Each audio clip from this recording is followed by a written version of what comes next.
तो आइए रीडिंग से स्टार्ट करते हैं।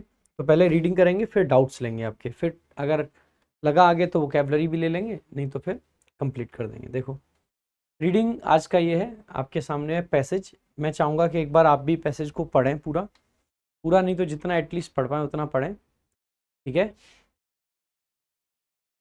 और फिर आगे बढ़ेंगे। इसके बाद में आप थोड़ा सा इसको भी देख लेना, ठीक है? जब आप पढ़ लोगे तो एक बार अब मैं भी पढ़ाता हूँ। देखो अराउंड 20 ईयर्स है वो। अराउंड का मतलब होता है के आसपास, ऑलमोस्ट, लगभग। तो लगभग 20 साल पहले, यानी कि पास्ट की बात है, ठीक है? ट्यूबरक्लोसिस, ट्यूबरक्लोसिस वही है जिसको आप टीबी कह देते हैं, ठीक है? ट्यूबरक्लोसिस। तो tuberculosis was nearly a death sentence. Death sentence का मतलब होता है मौत की सजा। लगभग 20 साल पहले ये जो ट्यूबरक्लोसिस बीमारी है, ये लगभग, नियरली का मतलब होता है लगभग, ये क्या थी? एक मौत की सजा जैसे थी, यानी कि जिसको टीबी हो गई वो मरना लगभग तय था, ना कि मतलब जी नहीं पाता था, ये कहना चाह रहे हैं, ठीक है?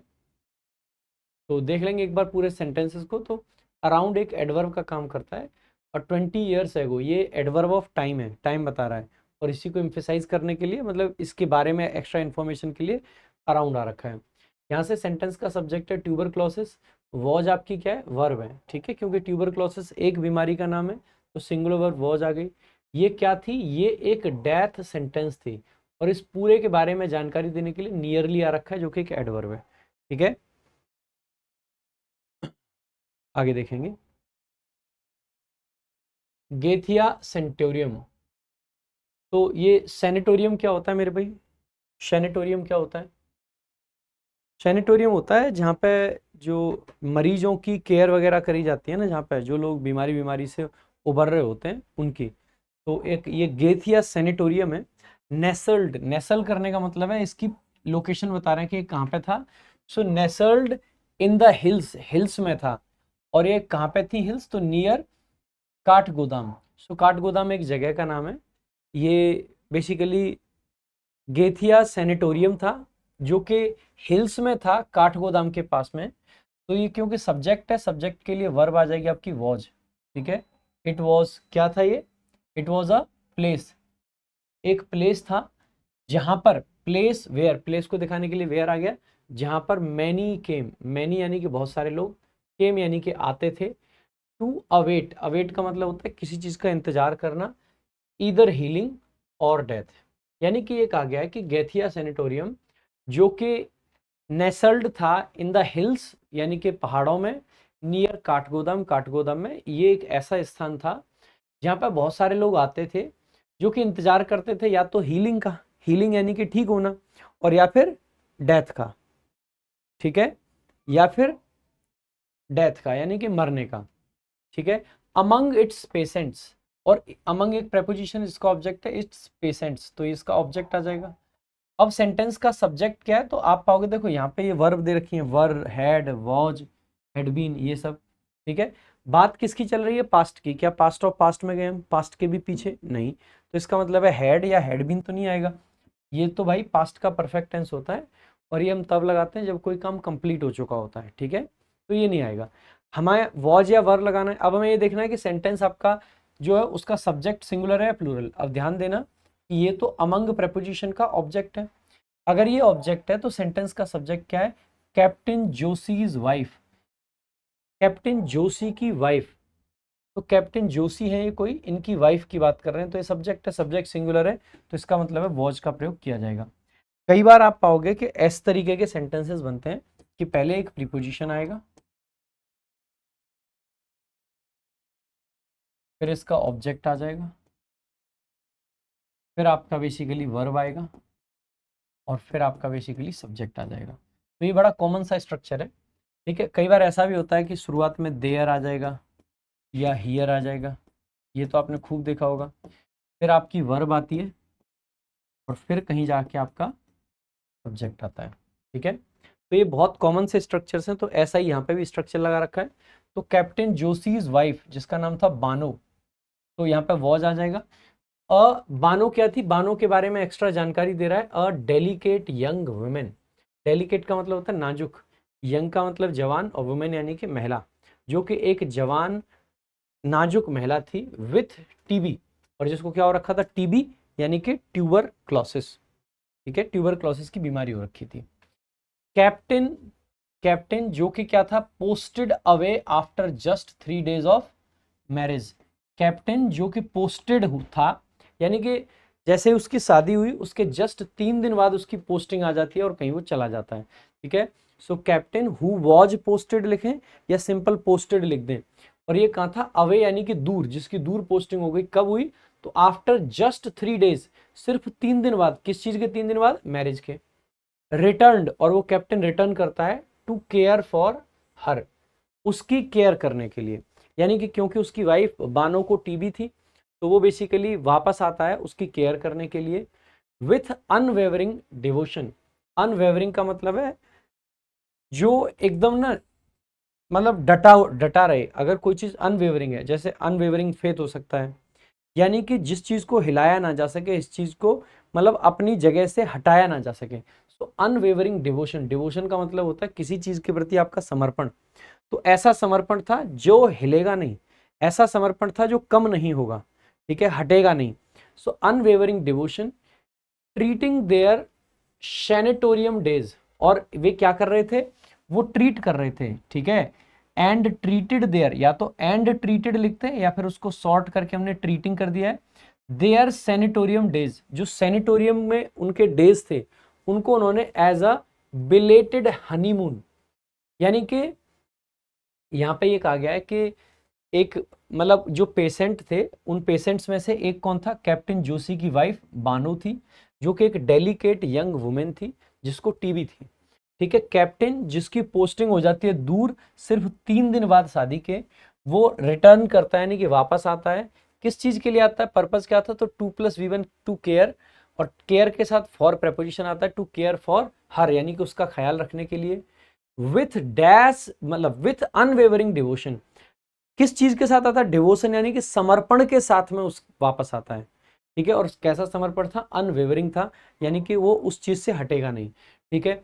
और वो ट्रीट कर रहे थे, मान रहे थे, ऐसे जान रहे थे जैसे जो उनके सैनिटोरियम के डेज थे, सैनिटोरियम यही है जो गेथिया सैनिटोरियम है, जो सैनिटोरियम के डेज थे उनको वो अपना एक बिलेटेड हनीमून मान रहे थे। जैसे कई बार हम किसी को बर्थडे विश करना भूल जाते हैं, तो हम अगले दिन या 2 दिन बाद क्या बोलते हैं, बिलेटेड हैप्पी बर्थडे।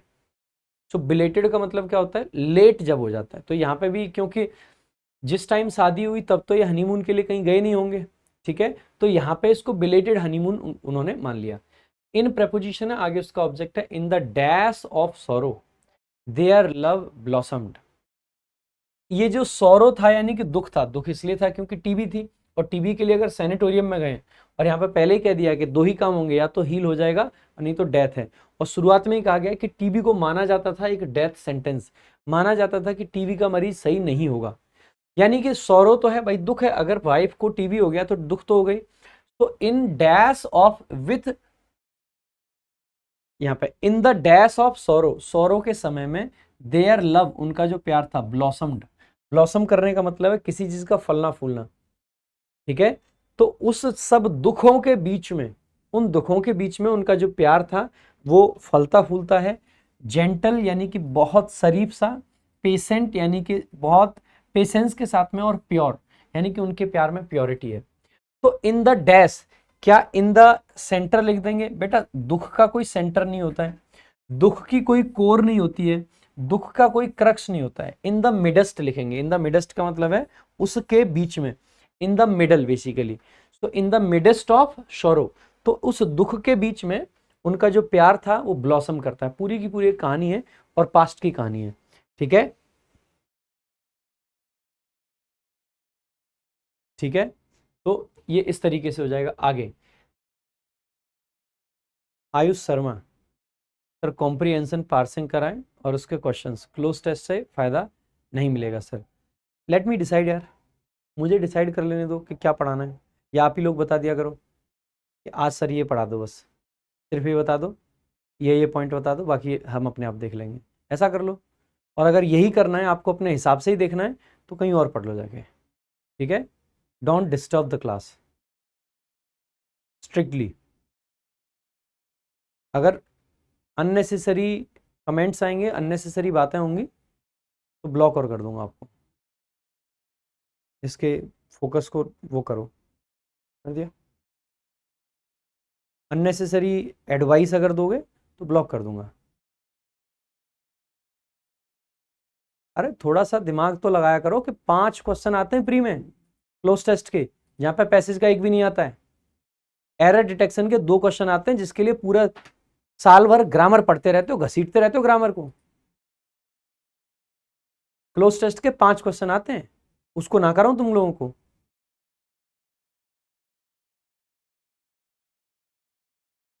मेंस में 4 क्वेश्चन आने हैं क्लोज टेस्ट के, जहां पे एरर का 1 से 2 आता है।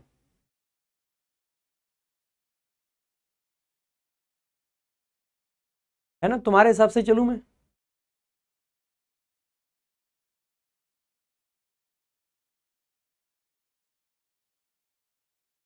दो थप्पड़ और मारूंगा, बदतमीज। एक कमेंट ले लेंगे इतना बड़ा सा, और उसको फिर कॉपी पेस्ट कॉपी पेस्ट, सामने वाले के ना दिमाग में दर्द हो जाए।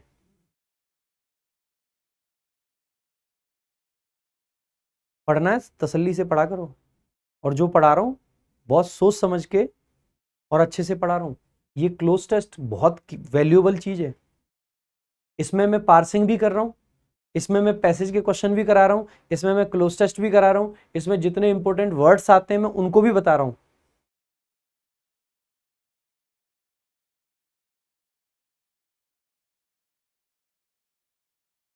ये पार्सिंग नहीं चल रही है, एक एक वर्ड को तोड़ के नहीं बता रहे हैं कि कौन सी चीज क्या है।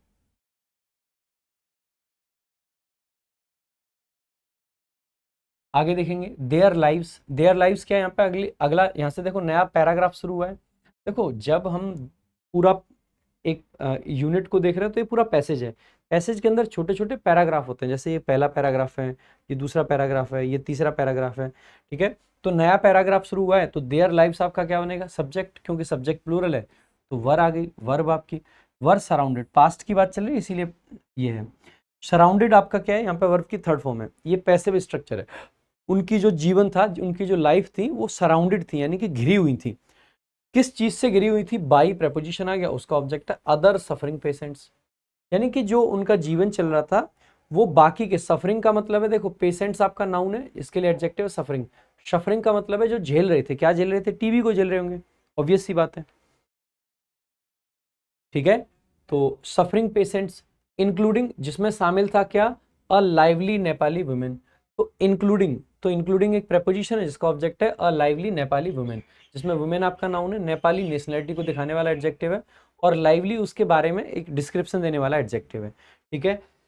एक मतलब लाइवली का मतलब होता है जो चीयरफुल होता है, जो मतलब इंजॉय करता है चीजों को, ठीक है, जो हंसमुख होता है उसको लाइवली बोल देते हैं, ठीक है। वुमेन शेकिंग एवरीवन्स स्पिरिट्स, जो कि क्या कर रही थी, सेक करना। सेक जानते हैं ना, जब किसी चीज को हम हिला देते हैं तो वो क्या, सेक कर देते हैं उसको हम। जैसे ये बोतल है, ठीक है, अगर मैं कहूँ कि इस बोतल को सेक करो, तो ऐसे करके अगर पानी को हिला रहे हैं या कोई भी चीज तो सेक कर रहे हैं। आपने पिया भी होगा, बनाना शेक, मैंगो शेक, ये सब शेक बनते हैं। तो वो क्या करती थी, सेक कर दी थी सबकी स्पिरिट्स, जो अंदर की भावनाएं, ठीक है। तो क्योंकि देखो एक पेशेंट है जो कि नेपाल की है, जिसकी मतलब ऑब्वियस सी बात है टीबी हो रखी है तो डेथ हो सकती है, लेकिन वो इतनी लाइवली है कि वो बेसिकली दूसरे लोगों को ना, अच्छा नहीं, ये एक लाइन बीच में मिस हो रही है, ठीक है। A lively Nepali women dash called भाभी, जिसको भाभी कहा जाता था, बीच में एक लाइन मिस हो गई थी, ठीक है। तो सेकिंग से सेंस नहीं बन रहा है, ठीक है। तो अ लाइवली नेपाली वुमेन, जिसको बेसिकली क्या कहा जाता था, कॉल्ड भाभी।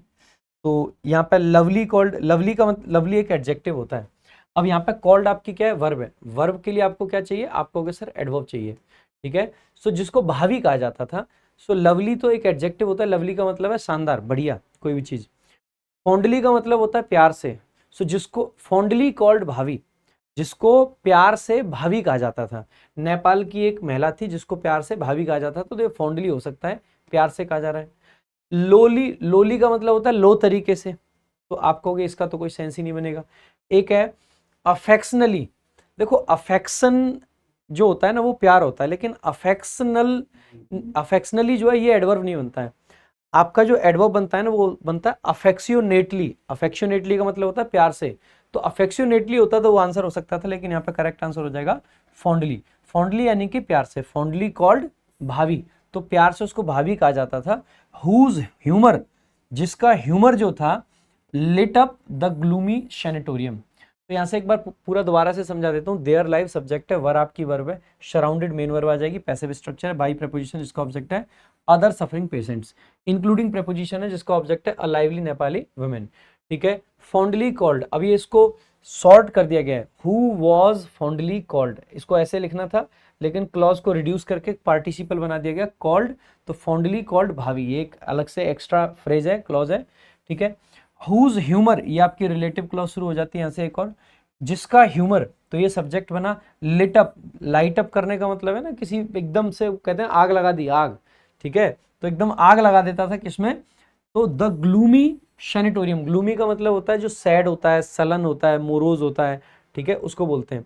तो सैनिटोरियम का माहौल जो बड़ा, जहां पे पेशेंट होंगे बहुत सारे, तो माहौल तो खराब हो ही जाएगा, लेकिन जो उसका ह्यूमर था, ये जो भाभी थी जिसका ह्यूमर था, ये पूरे में एकदम आग लगा देता था वो। ठीक है, अनटिल, और कब तक ऐसा रहा, तो अनटिल कंजंक्शन है, नई क्लॉज शुरू होगी, सी सब्जेक्ट है, शी सडनली आपका एडवर्ब है, डाइड आपका वर्ब है, लेकिन अचानक से वो मर जाती है, और जैसे ही वो मरेगी तो सबकी जो अंदर से आत्माएं हैं, जो स्पिरिट्स हैं, वो हिल जाती हैं। आदमी होता है ना कि अगर आपके साथ में कोई अनएक्सपेक्टेड सा काम हो जाए, ठीक है, तो आप अंदर से हिल जाते हो। ठीक है, तो ये ऐसा ही यहाँ पे हुआ। सो शेकिंग एवरीवन्स स्पिरिट्स, तो सबकी स्पिरिट्स को, आत्माओं को एकदम हिला के रख दिया उसने, specially Bano and the captain, और खास करके किसका, बानो और जो कैप्टन थे उनको अंदर से हिला के रख दिया। एज बानोज कंडीशन डैश, जैसे जैसे बानो की जो कंडीशन थी डैश, अब क्या होगा, अब देखो पास्ट की बात चल रही है, तो बानोज कंडीशन एज कंजंक्शन है, बानोज कंडीशन सब्जेक्ट है, तो हमें वर्ब चाहिए। ये जो वर्स होता है ये तो कंपैरेटिव डिग्री का एडजेक्टिव है, इसकी जो वर्ब होती है वो वर्सन होती है, लेकिन ये वर्सन तो V1 है, बात पास्ट की चल रही है तो V1 तो नहीं आएगा। ठीक है, ये वर्स्ट जो होता है ये भी एडजेक्टिव होता है सुपरलेटिव डिग्री का, इस V1 की V2 जो होती है ना वो होती है वर्सनड।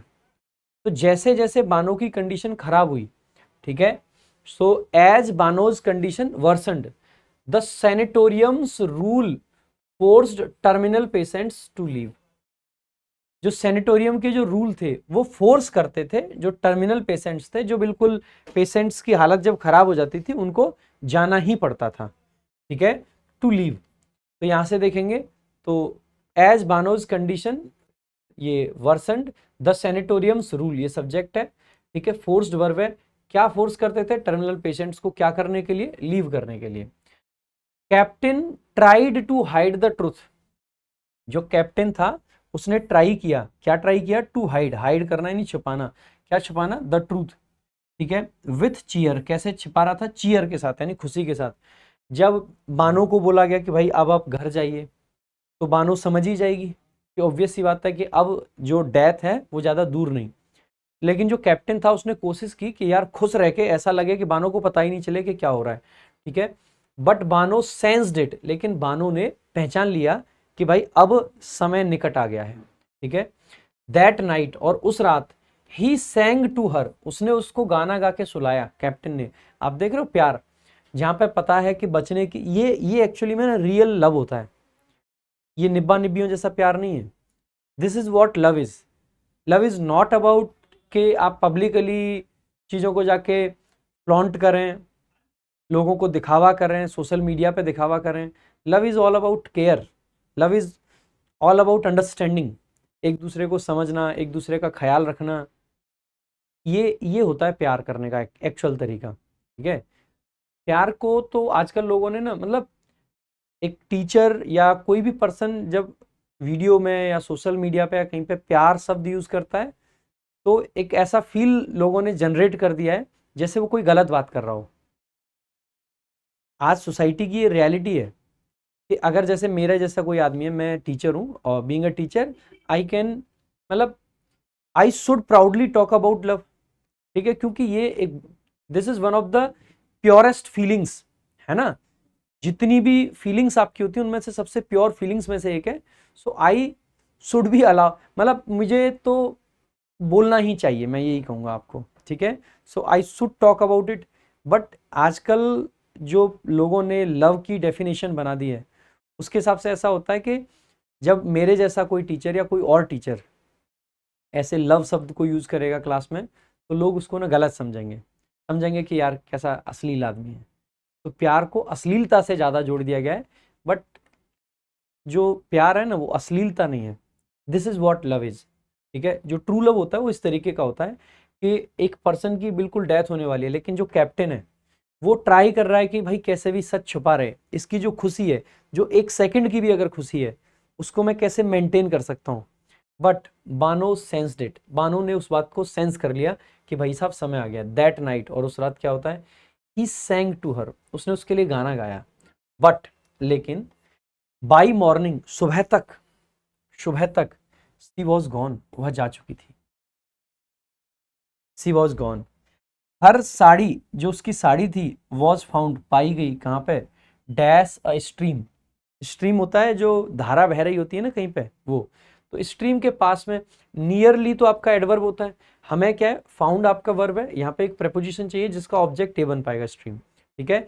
नियर बाई भी आपका क्या होता है, आप एडजेक्टिव होता है, ठीक है, तो ये भी नहीं बनेगा। नियर साइड तो कुछ भी नहीं है, ठीक है, नियर साइड तो एक नाउन के तरीके से आ जाता है जनरली, तो नियर आपका करेक्ट आंसर हो जाएगा जो कि प्रेपोजिशन है। तो her sari was found near a stream, उसकी साड़ी जो है वो एक धारा के पास में पाई गई। एंड एवरीवन बिलीव्ड, और सबने ये बिलीव कर लिया, she had ended her life, कि उसने अपने जीवन को समाप्त कर लिया। जब साड़ी मिली तो लोगों ने मतलब ये बिलीव कर लिया कि उसने अपनी लाइफ को एंड कर लिया है, ठीक है। सो हाइड, एक भाई कह रहा है कि सर हाइड का ऑब्जेक्ट क्या है, अरे ऑब्जेक्ट द ट्रूथ है भाई, हाइड का ऑब्जेक्ट द ट्रूथ है, ऑब्वियस सी बात है, ठीक है। आगे देखेंगे, आगे कैप्टन वॉज डैश। कैप्टन, अब देखो क्योंकि बानो की डेथ हो चुकी है तो कैप्टन कैसा होगा, कैप्टन वॉज डैश। अब देखो वॉज के बाद पहले तो वर्ब की फर्स्ट फॉर्म कभी नहीं आती है, is am are was verb, इनके बाद या तो वर्ब की आईएनजी फॉर्म या फिर वर्ब की थर्ड फॉर्म। ये फर्स्ट फॉर्म थी, नहीं आएगी। एनिहिलेट का मतलब होता है डिस्ट्रॉय करना किसी को, ये भी नहीं आएगा, ठीक है। तो एनिहिलेट नहीं आएगा। ये डेमोलिस्ड है, ये डेवस्टेड है, ठीक है, दोनों ही थर्ड फॉर्म है, एडजेक्टिव फॉर्म है, ये आ सकती हैं। तो कैप्टन जो था क्या वो डेमोलिस्ट था, डेमोलिश करने का मतलब होता है चीजों को डिस्ट्रॉय कर देना, बर्बाद कर देना। डेमोलिश व्यक्ति नहीं होते, बिल्डिंग्स या वस्तुएं होती हैं। लेकिन people can be devastated, devastated का मतलब है एकदम निराश, हताश, उदास, अंदर से टूटे हुए थे बिल्कुल। तो कैप्टन वॉज डेवस्टेटेड, बट लेकिन टाइम एंड सोसाइटल प्रेशर, लेकिन अब देखो कैप्टन सब्जेक्ट है, वॉज वर्ब है, ये डेवस्टेटेड यहाँ पे ना V3 से बनने वाला एक एडजेक्टिव है, स्टेट बता रहा है कैप्टन कैसा था, ठीक है। टाइम एंड सोसाइटल प्रेशर, ये आपका पूरा का पूरा क्या है, सब्जेक्ट है। सोसाइटल प्रेशर का मतलब है वो प्रेशर जो सोसाइटी के द्वारा क्रिएट किया जाता है। बट कंजंक्शन है, ये आपका नई क्लॉज का सब्जेक्ट है। मूव्ड हिम फॉरवर्ड, तो टाइम और सोसाइटल प्रेशर ने उसको आगे बढ़ने के लिए मजबूर कर दिया एक तरीके से, ठीक है। विथ इन अ ईयर, और एक साल के अंदर, ही रीमैरिड प्रभा, और अब की बार में उसने क्या किया, फिर से शादी कर ली। तो with in preposition a year उसका ऑब्जेक्ट है, ही सब्जेक्ट है, रीमैरिड उसके लिए वर्ब है, और किससे शादी करी, तो प्रभा उसका ऑब्जेक्ट है। तो प्रभा नाम की एक लड़की से उसने शादी कर ली। प्रभा जो कि उसके लिए क्या थी, एन आइडियल मैच, तो एक आइडियल मैच थी उसके लिए। They built a stable life, they यानी कि प्रभा और कैप्टन, बिल्ट यानी कि वर्ब आ गई, क्या बिल्ड किया उन्होंने, एक स्टेबल जीवन, विथ प्रेपोजिशन है जिसका ऑब्जेक्ट है 3 चिल्ड्रन, 3 बच्चों के साथ में उन्होंने एक स्टेबल जीवन बनाया। And he dash to the rank of major, और कैप्टन को धीरे धीरे क्या बना दिया गया, मेजर बना दिया गया। तो ही वो उस रैंक पे बढ़ा। तो देखो ही सब्जेक्ट है, यहाँ पे हमें वर्ब चाहिए, और वर्ब कैसी चाहिए, ट्रांजिटिव या इंट्रांजिटिव, ये देखना है। अब आपको पता होना चाहिए ये जो अराउज है ये तो बेसिकली आपकी क्या होती है, ट्रांजिटिव वर्ब होती है, तो वैसे ही नहीं आएगा। राउज तो आ ही नहीं सकता यहाँ पे। अब देखो 2 ऑप्शन है, एक है अरोज और एक है रोज। अरोज वाले जो वर्ड्स होते हैं ना, अरोज हो गया, अराइज हो गया, अराउज हो गया, ये फीलिंग्स वगैरह के लिए आते हैं। जब किसी पर्सन को हम एलिवेट करते हैं, ऊपर उठाते हैं, तो उसके लिए राइज वर्ब की सेकंड फॉर्म रोज आ जाएगी। तो करेक्ट आंसर हो जाएगा rose. He rose to the rank of major, यानी कि वो बढ़ के मेजर की रैंक पे पहुंच गया। ठीक है। फॉरवर्ड क्या होता है? Moved him forward. फॉरवर्ड यहाँ पे ना एक तरीके से हिम का वो बता रहा है, एडजेक्टिव के तरीके से काम कर रहा है। ठीक है, उसको आगे बढ़ने में मदद की। ठीक है,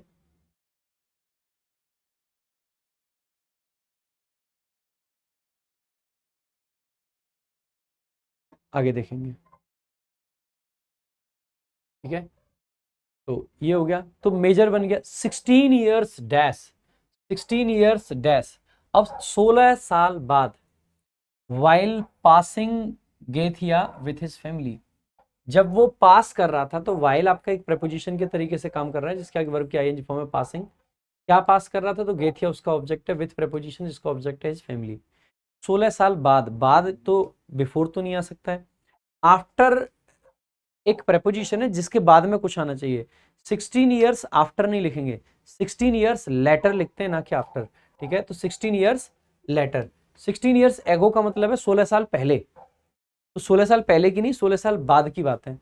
तो while passing Gethia with his family, Gethia जो सैनिटोरियम था उसको पास कर रहे थे, मतलब वहां से गुजर रहे थे। मेजर स्टॉप्ड, मेजर रुकते हैं, क्योंकि वही जो कैप्टन थे पहले वही मेजर है। Stopped at a tea stall, एक चाय की दुकान पे वो रुकते हैं। तो मेजर सब्जेक्ट है, स्टॉप्ड वर्ब है, एट प्रपोजिशन इसका ऑब्जेक्ट है, अ टी स्टॉल। इन भोवली, तो भोवली नाम की जो जगह है वहां पे, देयर वहां पर, he saw a group of Vaishnav women, तो कहा गया है कि वहां पर, ही सब्जेक्ट है, सॉ आपकी वर्ब है, उन्होंने देखा, क्या देखा? सॉ का ऑब्जेक्ट है, अ ग्रुप, एक ग्रुप, किसका ग्रुप था? ऑफ वैष्णव विमेन, तो जो वैष्णव विमेन होती है ना उनका एक ग्रुप देखा। फॉलोड बाई, जिसको फॉलो किया जा रहा था, अ रेडियंट म्यूट वुमेन, एक रेडियंट, रेडियंट का मतलब होता है जो बहुत शांत है, अट्रैक्टिव है, मतलब बहुत पॉजिटिव वर्ड है ये। ठीक है, सो रेडियंट म्यूट यानी कि शांत वुमेन, नोन एज लाती, जिसको लाती के नाम से जाना जाता था। तो एक वैष्णव वुमेन का ग्रुप था जिसको फॉलो किया जा रहा था, एक रेडियंट म्यूट वुमेन जिसका लाती नाम से जानते थे। It was Bano. और जैसे आपको ध्यान है ना, क्या हुआ था कि बानो की साड़ी मिली थी, बानो की डेड बॉडी नहीं मिली थी, यानी कि बानो जिंदा थी। It was Bano. लेकिन अब देखो कैसी हालत हो रही होगी मेजर को, मतलब जब मैं इस स्टोरी को पढ़ रहा हूँ तो मेरे को ऐसा फील हो रहा है कि ये जो कहते हैं ना रोंगटे खड़े होने वाली बात, तो मेरे को अभी इसको पढ़ने में ऐसा फील हो रहा है। तो उस टाइम पे ये जो पर्सन रहे होंगे मेजर, इनको कैसा फील हुआ होगा जब इन्होंने बानो को पहली बार देखा होगा, मतलब दोबारा में। ठीक है, सो इट वॉज बानो, ये बानो थी, अलाइव यानी कि जिंदा, सेव्ड बाई अ गुरु, जिसको बचा लिया गया था एक गुरु के द्वारा, बट लेकिन विदाउट मेमोरी, लेकिन मेमोरी नहीं थी, यानी कि याददाश्त जा चुकी थी, और स्पीच, और वो बोल भी नहीं सकती थी, ना तो स्पीच बची थी ना याददाश्त बची थी। ठीक है, तो हम कह सकते हैं कि बानो जिंदा तो थी, लेकिन बानो को, ना तो बानो उसको पहचान पाएगी कैप्टन को, कैप्टन ने तो पहचान लिया लेकिन बानो नहीं पहचान पाएगी। Now devoted to a spiritual life, और अब वो बेसिकली क्या थी? डिवोटेड थी एक स्पिरिचुअल लाइफ के लिए। सी स्माइल्ड, सी यानी सब्जेक्ट है, स्माइल्ड आपकी वर्ब है, लाइक अ चाइल्ड, एक बच्चे की तरह से वो स्माइल कर रही थी। अनटच्ड, वो थी अनटच्ड, यानी कि अनटच्ड का मतलब है उस पर प्रभाव नहीं पड़ रहा था, किस चीज का? By the dash, by the history, bye the past, by the antiquity. Days with your पे से एंशियंट टाइम्स बोलते हैं, डेज विथ योर का मतलब होता है, वैसे डेज विथ योर नहीं होता, डेज ऑफ योर होता है ये। ठीक है, तो ये तो गलत एक्सप्रेशन है। एंटिक्विटी तो पास्ट की चीजें होंगी, ठीक है, हिस्ट्री नहीं, past. So she was untouched by the past, past से वो अनटच्ड थी, पास्ट से वो अनअफेक्टेड थी, पास्ट का उस पर प्रभाव नहीं पड़ रहा था। She smiled like a child. Major was shaken, major अंदर से हिल गए, मेजर वॉज सेकन, सब्जेक्ट है, वर्ब है, ये थर्ड फॉर्म है, पैसिव स्ट्रक्चर है, मेजर ने किसी चीज को हिलाया नहीं है, मेजर खुद अंदर से हिल गए। ठीक है, हिज हार्ट स्क्रीम्ड, बानू, उनके दिल से आवाज आई, एकदम स्क्रीम करने का मतलब होता है चीखना, उनका दिल चीखता है बानू, बट ही रिमेन्ड साइलेंट। दिल ने जरूर चीखा लेकिन मुंह से आवाज नहीं निकल पाई। ही रिमेन्ड साइलेंट, वह साइलेंट रहते हैं, चुप रहते हैं। Bound by his present life, और वो क्यों साइलेंट रहते हैं? Because he was bound by his present life, उनकी प्रेजेंट लाइफ भी मैटर करती थी, उनकी बीवी थी, उनके 3 बच्चे थे। He left with Prabha, he left with Prabha यानी कि प्रभा के साथ में वो चले जाते हैं वहां से। For ever parting from the women who had dash been his world. For ever यानी हमेशा के लिए, पार्टिंग, पार्ट करने का मतलब होता है अलग होना, पार्ट फ्रॉम समबडी, तो पार्टिंग फ्रॉम द वुमेन, उस महिला से वो हमेशा के लिए अलग हो जाते हैं। कौन सी महिला? हु हैड डैश, हैड के साथ बीन आ गया तो बीच में एडवर्ब आएगा, तो हु हैड वंस, वंस यानी कि एक बार, कभी, जो कि कभी उसकी दुनिया हुआ करती थी। तो उन्होंने बेसिकली रिश्ता तोड़ लिया किससे? उस महिला से जो कभी उनकी दुनिया हुआ करती थी। बानो हैड डाइड, बानो मर चुकी थी। ओनली लाती रिमेंड, अब सिर्फ लाती बची थी, क्योंकि बानो तो वो थी जिसको सब याद था, जब सब याद ही नहीं रहा, कुछ नहीं रहा, तो अब वो सिर्फ लाती है, बानो नहीं। तो बड़ी एक खूबसूरत सी स्टोरी है प्यार की। तो आई होप आपको अच्छी लगी होगी कहानी। अब इस पे बेस्ड कुछ क्वेश्चंस हम देखेंगे। What is the predominant, predominant का मतलब होता है मेन, मुख्य, tone of the passage, passage की मुख्य टोन क्या है? जल्दी जल्दी बताएंगे। Sentimental, nostalgic with a longing for lost love. दूसरा ऑप्शन है humorous, romantic with a lack of emotional depth. अब सबसे पहले अगर एलिमिनेट करना है ना, क्या इसमें ह्यूमर था, हंसी मजाक चल रहा था? नहीं। क्या इसमें कमी थी इमोशनल डेप्थ की? भाई इमोशंस भरे पड़े थे, हम स्टोरी को पढ़ने में इमोशनल हो रहे थे, तो इमोशनल तो थी। आगे, emotional and tragic with a sense of acceptance and unresolved love. D option है bitter, tragic with a tone of blame and resentment. क्या किसी ने किसी को ब्लेम किया? कतई नहीं। अब आप कहोगे कि 2 ऑप्शन आपने इजीली एलिमिनेट कर दिए, अब ए और सी बचता है। ए कह रहा है सेंटिमेंटल है और नॉस्टैल्जिक है। देखो नॉस्टैल्जिक कोई भी चीज तब होती है जब हम पास्ट की यादों में खोते हैं। क्या ये पास्ट की यादों में लेके जा रहा है?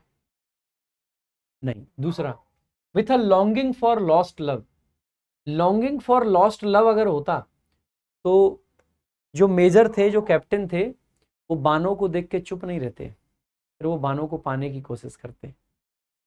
उन्होंने खोए प्यार को पाने की कोशिश नहीं करी, तो लॉन्गिंग फॉर लॉस्ट लव यहाँ पे बिल्कुल भी नहीं बनेगा, ये गलत हो जाता है।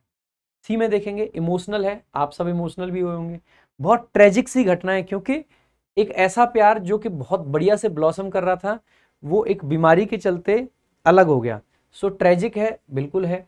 With a sense of acceptance, इसमें एक्सेप्टेंस भी है। 1 साल के अंदर कैप्टन ने फिर से शादी कर ली, यानी कि कैप्टन ने एक्सेप्ट कर लिया कि जो उनका पहला प्यार था वो सफल नहीं हो पाया, तो एक्सेप्टेंस भी है। एंड अनरिजॉल्व्ड लव, एक ऐसा प्यार जो अनरिजॉल्व्ड रहा, जो गुत्थी सुलझी नहीं। तो जो बानो और कैप्टन का प्यार था वो वाला अनरिजॉल्व्ड है। तो आप कहोगे C option is the correct answer. ठीक है, तो longing for the lost love होता तो वो शादी नहीं करता, ये ध्यान रखेंगे। ए ऑप्शन इसलिए गलत है। 15वां क्वेश्चन है, मतलब अगला क्वेश्चन है, second question. What is the central theme of the story? ये जो कहानी है इसकी सेंट्रल थीम क्या है? The role of destiny in shaping careers, career की तो बात ही नहीं है भाई। द इम्पैक्ट ऑफ वॉर, क्या वॉर हुआ है कहीं पे? Conflict between duty and personal life of soldier, तो ड्यूटी की तो कहीं बात ही नहीं है। सोल्जर मतलब है, लेकिन वो एक सिंगल लाइन में थी कि उनको ड्यूटी पे जाना पड़ा कैप्टन को, लेकिन वो मेन थीम नहीं है। इंड्यूरिंग लव, हमेशा चलने वाला प्यार। And the bittersweet nature of closure, और उसका जो समापन होता है, जो अंत होता है, वो कितना बिटर स्वीट हो सकता है, कड़वा हो सकता है। ये करेक्ट हो जाएगा। Next, which of the following is the most appropriate title for the story? Story के लिए क्या टाइटल बन सकता है? जल्दी जल्दी आंसर करेंगे। विस्पर्स ऑफ द हिल्स, सिर्फ हिल्स की बात नहीं है। It is about Bano, it is about love, it is about the captain. It is about mainly about Bano. Bano इस स्टोरी का मेन कैरेक्टर है, ठीक है। तो कैप्टन्स रिग्रेट, कैप्टन ने कोई रिग्रेट नहीं करा कहीं पे भी, तो ऐसा बिल्कुल भी नहीं है। The girl by the stream, stream की तो चर्चा ही एक बार हुई है। लाती, द साइलेंट फेयरवेल, बिल्कुल ये कहानी है बानो की जो कि बन जाती है लाती, एक साइलेंट फेयरवेल जिसको मिलता है। Option D is the correct answer. Question number 4, what can be inferred about captain Joshi's decision to remain silent upon seeing Bano after 16 years.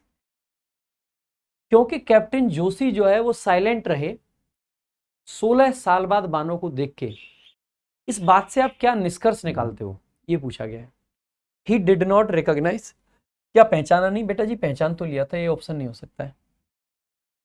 He was bound by duty and family and chose not to disrupt Bano's peaceful life. कह सकते हैं bound थे, उनकी duty थी, duty यानी परिवार के प्रति कर्तव्य और फैमिली, और उन्होंने चूज किया कि वो डिसरप्ट नहीं करेंगे बानो की उस पीसफुल लाइफ को जो वो जी रही थी। कह सकते हैं, बन सकता है। He had forgotten their past completely, नहीं भूला कुछ भी नहीं था, याद सब था। He believed she was angry, क्या उसने ये लगा कि वो गुस्सा है ना। B option is the correct answer. Question number 5, what does Bano's transformation into Lati most likely symbolize. जो बानो का ट्रांसफॉर्मेशन हुआ लाती में, ये किस चीज को सिंबलाइज करता है, ये किस चीज का सिंबल है? देखो, rebirth into a peaceful life beyond worldly attachments, कह सकते हैं एक तरह से उसका पुनर्जन्म हुआ है, जहां पे वो पीसफुल लाइफ जी रही है जो कि बियॉन्ड है यानी कि परे है, वर्ल्डली यानी कि दुनिया के जो अटैचमेंट्स है, दुनिया के जो दुख दर्द पीड़ा जो सारी चीजें हैं उनसे, तो इट इज पॉसिबल। बाकी ऑप्शंस देख लेते हैं। A punishment for breaking sanatorium rules, क्या सैनिटोरियम रूल तोड़े थे उसकी पनिशमेंट थी ये? बिल्कुल भी नहीं। A decline into madness due to heartbreak हुआ था? बिल्कुल नहीं। A secret revenge? बिल्कुल भी नहीं। ए ऑप्शन आपका करेक्ट हो जाएगा। In the sentence a radiant mute women known as Lati, the word radiant most likely means, radiant का मतलब क्या है तो बताया था, ब्यूटीफुल बट ब्रोकन नहीं, ये पॉजिटिव वर्ड है, नेगेटिव कोई मीनिंग नहीं आएगा। Shining with inner peace and Joy कह सकते हैं बिल्कुल। वीक तो नेगेटिव वर्ड है, साइलेंट नेगेटिव वर्ड है, अननोटिस्ड, तो ये आपका करेक्ट हो जाएगा। शाइनिंग विथ इनर पीस, जो रेडियंट है ना एकदम चमकदार, अंदर से खुशी है जो, ठीक है। लाती क्या है? लाती वो लात है जो तुम्हारे पे पड़नी चाहिए, समझ रहे हैं? वही लात है, लाती है जो तुम्हारे पे पड़नी चाहिए। बदतमीज, पूरा पैसेज पढ़ा दिया, अब तुम मेरे को आके पूछ रहे हो कि लाती क्या है। How does the sanatorium setting contribute to the emotional impact of the story. जो सैनिटोरियम की सेटिंग थी, सेटिंग सैनिटोरियम की वो सेटिंग, सेटिंग वाली सेटिंग नहीं, मतलब सैनिटोरियम की सेटिंग, सैनिटोरियम जगह है, उस जगह को किस तरीके से सेट किया गया, ये कहना चाह रहे हैं, ठीक है। और ये जो सेटिंग है इसकी, ये कैसे कंट्रीब्यूट करेगी to the emotional impact, emotional impact जो स्टोरी का, उसमें देखेंगे। It shows how love can not survive in depressing places, नहीं, इससे तो हमें उल्टा ये दिखाया था कि बेशक डिप्रेसिंग प्लेस हो, वहां पे भी प्यार कैसे ब्लॉसम कर सकता है। सैनिटोरियम के अंदर ही लाती उसका, बानो का और कैप्टन का प्यार जो ब्लॉसम करता है, ठीक है। तो ये तो नहीं बन सकता है। It emphasises isolation, suffering and the quite growth of love in hardship, कह सकते हैं। ये आइसोलेशन यानी अकेलापन, सफरिंग यानी दुख, क्वाइट ग्रोथ यानी धीरे धीरे जो ग्रोथ होती है लव की, किसमें? हार्डशिप यानी मुश्किलों में, यानी कि ये बिल्कुल कह सकता है। It serves only as a medical background, sanatorium सिर्फ मेडिकल बैकग्राउंड होता तो इमोशनल इंपैक्ट नहीं डाल पाता, तो ये नहीं होगा। It add suspense and fear to the love story, suspense आया इससे? नहीं, ये करेक्ट हो जाएगा। Question number 8, what lesson does the story subtly convey about the nature of love and time. Subtly का मतलब है बिल्कुल, शटल का मतलब होता है मान्यूट, माइन्यूट सा, छोटा सा, सटली यानी धीरे से, धीरे से क्या मैसेज कन्वे कर रही है प्यार और समय के बारे में ये कहानी? देखो, love fades when time passes and people change. अगर इस कहानी की ट्रू नेचर को देखोगे ना तो आप पाओगे कि love does not fade. Love नहीं, मतलब ऐसे नहीं फेड करता है लव। अगर लव फेड कर जाता तो 16 साल बाद बानो को देख के कैप्टन के हार्ट से बानू वो स्क्रीम नहीं निकलती, वो चीख नहीं निकलती। तो ये तो नहीं लगता मुझे। True love always leads to reunion in the end. अगर ऐसा होता कि ट्रू लव हमेशा लास्ट में रीयूनियन होता तो फिर ये बॉलीवुड की मूवी बनती है। क्योंकि सिर्फ बॉलीवुड मूवीज में ऐसा होता है कि लास्ट में सच्चा प्यार मिल जाता है। हकीकत लाइफ में तो सच्चा प्यार सिर्फ दिल तक रह जाता है, वो जुबां तक नहीं आ पाता है। समझ रहे हो? ठीक है। तो बड़ा सीरियस सा माहौल बन गया है। फेड करने का मतलब है किसी चीज का धुंधला होना। नहीं, सच्चाई नहीं है ये। अगर रियल वर्ल्ड को देखा जाए, दुनिया को देखा जाए, तो सच्चा प्यार क्या है? क्या सच्चा प्यार? सच्चा प्यार वही है जो जुबां तक भी नहीं आ पाता है, कभी किसी को बताने की हिम्मत भी नहीं कर पाता है आदमी। पर लास्ट में कैप्टन को एक बार जाके बानो से मिलना भी चाहिए था, बोलना भी चाहिए था, कोशिश भी करनी चाहिए थी। बट ऐसा आपको लगता है, कैप्टन को नहीं लगा। कह रहे हैं आजकल तो सच्चा प्यार वो है जो नीले ड्रम में फेंक देते हैं काट पीट के। देखो, time heals everything, even deep emotional wounds. This is the real message कि भाई समय जो है ना वो सब कुछ हील कर देता है। Time heals everything, even deep emotional wounds. गहरे जो घाव होते हैं ना, इमोशनल घाव होते हैं, उनको भी सही कर सकता है कौन? समय, time. Love can be eternal even if it does not result in a happy ending. वैसे जो लास्ट वाली लाइन है ना, ये भी आपका सही हो सकता था, लेकिन इसमें ना टाइम का कोई रेफरेंस नहीं है। लेकिन सी ऑप्शन जो है ना वो बेस्ट है, डी भी हो सकता था कि love can be eternal. Love eternal हो सकता है, लेकिन यहाँ पे ना कैन बी लिखा है, नहीं हो सकता है। यहाँ पे लिखना चाहिए love is eternal. Love eternal है even if it does not result in a happy ending. बेशक एंडिंग अच्छी ना हो, लेकिन लव इज एटर्नल। ठीक है। तो भाई ये था आपका रीडिंग बूस्टर आज का। और जैसे कि मैंने कहा था कि आज सिर्फ रीडिंग बूस्टर ही हम लोग करेंगे। ठीक है, तो this is all for today. Thank you so much. जय हिंद, जय भारत।